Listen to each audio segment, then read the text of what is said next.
So what did you do next? We fenced off the land, placed a caravan on the site as our office on the land. Bovis had donated a Hirsch fencing for us to use to fence it off because they supported our charitable work because we worked with Dave Courtney. A Ford Transit van belonging to Trojan Horse, along with Isaac's BMX ramps, were placed on the land. Also a post box was installed to receive post and the old mailing address of Portsmouth Trading Company reinstated. The sign with the contact telephone number regarding Trojan Horse business address and details were prominently displayed, as the business of Trojan Horse was registered with the Council Tax Office to pay council tax. That sounds great. Tell me more, and how did you feel about things so far? This action was totally above board and was within the law. I felt very happy as things were going well, and so I registered as a new company using the former named Portsmouth Trading Company with a memorandum of association designed and drawn up to support BMX riders in Portsmouth, and the business address was Great Salters Quay. We were very straightforward and clear as to what and who we were and what we were doing. The council had no right to do what they did next. They proved themselves to be villains and criminals. Right, that sounds very good, but it sounds very ambitious. What happened next? The council broke down the fence, smashed the windows on the transit van and caravan to make it look as though vandals had done it. They then wrecked the post box, made havoc of the site. When I reported this to the police did nothing. The next day, the BMX ramps were taken, and later the van and caravan were removed and the fencing. Again, a report to the police, nothing. The police did nothing. What did the police actually say? We were told that we would have to report the stolen ramp to Fareham police station. But Isaac was fed up with this and he couldn't be bothered. And I estimate that the ramps were worth over £1,000. The council claimed they were simply removing abandoned vehicles from the land. And so the police considered it to be a civil action rather than criminal. The police did nothing. The council proceeded to claim £310 for costs for the removal of the equipment. I was livid. The police would have been there if someone had been driving a car without a seatbelt, or someone parking a car in a place they shouldn't park, but not when you really needed them. The facts were the city council had broken the law and were culpable. They had committed an indictable offence, but the police failed to take this matter up. It was their duty to prosecute such criminals, but they didn't. What was the next thing you did? It sounds interesting. So I took the council to court, serving notice via the Portsmouth County Court office on the Portsmouth City Council Executive, and claimed £4,000 damages plus costs.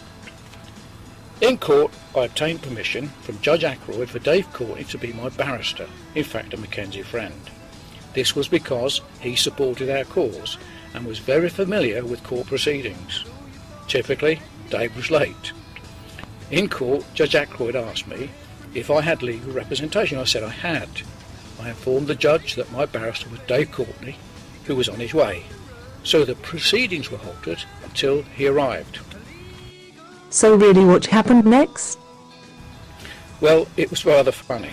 It turned out that Portsmouth City Council requested time to reconsider their case, as they had only just got the paperwork. They claimed it had not been served on time. On reflection, I should have objected and asked the judge to continue with the matter, as they had ample time to look at the matters before them. Anyway, the case was adjourned. I agreed to that, to a date that Dave Courtney could not attend. Anyway, just as we were about to leave, a tannoy message came over in the court, and it said, "Would the owner of the white Rolls Royce please remove it from the forecourt of the court, as it was causing an obstruction." This was because Dave and company had parked wherever they could to get into the court on time. The judge looked at Dave Courtney and said, "Next time, Mr. Courtney, could you please park your Rolls in an appropriate place?" They looked at each other and smiled. Oh, that was a turn up for the book. How do you manage it the next time in court? At the next court session, the case was presented and I won the case. I had help from a friend who was trained to be a barrister on that occasion. The council finally found proof of their ownership after 1 year of contention. Council was then required to pay costs and for the damages to my vehicles and equipment. Well, David, how do you conclude the matter? It goes to show the council behaved as criminals. They lied, they were just not honest. It was a good job I had all the necessary documents to prove my case.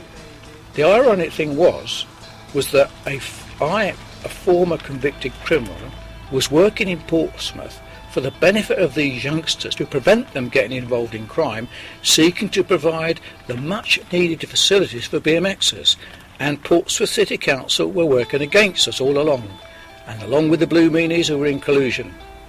They were giving us no help, no support, and then to top it all, they themselves broke the law, seeking to destroy the good work that we, or they themselves, that should have been doing. Portsmouth City Council should have provided the facilities that we, Trojan Horse International, were seeking to provide, and we can provide. Maybe the council will help us. I also think that had Dave Courtney been present at the final court case, we would have had some real interesting press coverage. So I think Portsmouth City Council was saved that embarrassment. I live to tell the tale. The council were not considerate to BMXers at all.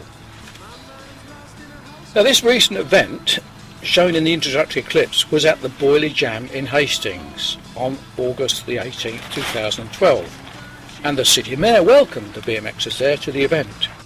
Well done, Isaac. He's been around for a long time. He is welcome back next year. Of course he's welcome back.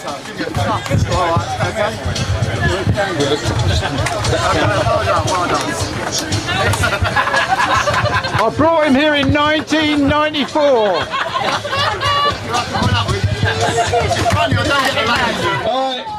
This is the type of welcome our Portsmouth City Mayor should give us all. Now, before we go on, let me say that this event that we've been to at Hastings is just the warm-up for our King of Southsea in August 2012. So be there. Of course, parents like to encourage their children in their sport. However, historically, Portsmouth City Council have always had no time for BMXers. They are out of touch with reality, as can be seen by the prominence given to BMX riders in the 2012 Olympics. We say, Portsmouth City Council, wake up and support the BMXers at our skate park, now that it has international status. It may be the City Mayor of Portsmouth would come along to the event called King of Southsea on the 26th of August and award some prizes. Thank you.